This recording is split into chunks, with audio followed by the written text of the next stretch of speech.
Kepada Tuan dan Puan, para anggota DPR yang terhormat, apa kabar hari ini? Sepertinya tak sebaik biasanya. Sama, di sini pun begitu. Kita semua memang sedang diuji. Hidup memang tak selalu baik, kan? Seperti kami-kami ini, Tuan dan Puan juga mungkin lebih banyak bekerja di rumah. Kalau lihat siaran sidang atau rapat terbuka di gedung DPR sekarang sih kelihatannya banyak kursi yang kosong. Tapi biasanya juga kosong kan ya? Tuan dan Puan anggota DPR yang terhormat, saya perhatikan parlemen-parlemen negara lain fokus melawan corona. Tapi rasa-rasanya isu-isu yang keluar dari Senayan belakangan kok kebanyakan tidak terkait corona ya? Kami malah membaca DPR bersemangat membahas isu-isu lain.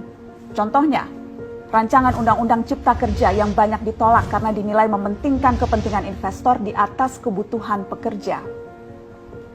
Presiden Jokowi pekan lalu sempat menyatakan pemerintah dan DPR menunda pembahasan salah satu klaster di rancangan undang-undang itu, klaster ketenagakerjaan. Ini untuk memberi kesempatan mendalami substansi dan mendapat masukan dari banyak pihak. Berpegang pada alasan itu, maka sudah seharusnya klaster lain dalam RUU Cipta Kerja pun perlu ditinjau ulang. Karena yang lain juga bukan tanpa masalah, terutama dari perspektif lingkungan dan keadilan gender. Tidak cukup hanya menunda pembahasan satu klaster saja. Ada juga RUU lain yang masih nekat mau dibahas. Ada RUU KUHP yang tahun lalu diserbu unjuk rasa. Lalu RUU pemasyarakatan. Ada koruptor yang sudah ngebet pengen bebas kah? Apa kabar Pak Yasona?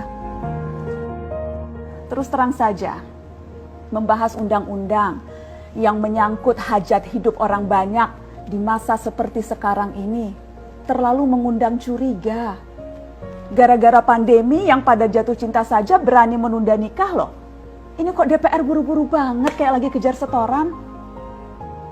Tidak ada undang-undang yang tidak penting, semua penting. Justru karena undang-undang itu penting, aneh jika pembahasannya diseriusi di waktu seperti sekarang, saat dimana perhatian dan konsentrasi kita sedang terkuras bertahan hidup di tengah wabah. Produk hukumnya pun berpotensi cacat bila tidak memenuhi ketentuan, dan rasanya belum ada aturan pembahasan RUU secara virtual. Jika ngotot menuntaskan Omnibus Law, atau RUU KUHP, atau RUU pemasyarakatan, jangan salahkan jika ada yang menilai DPR tidak menjadikan perang melawan corona sebagai prioritas. Saya percaya setiap tindakan dan keputusan di masa krisis mencerminkan skala prioritas. Atau memang inikah prioritas wakil-wakil rakyat kami saat ini? Bikin ribut juga jelas tak seharusnya jadi prioritas.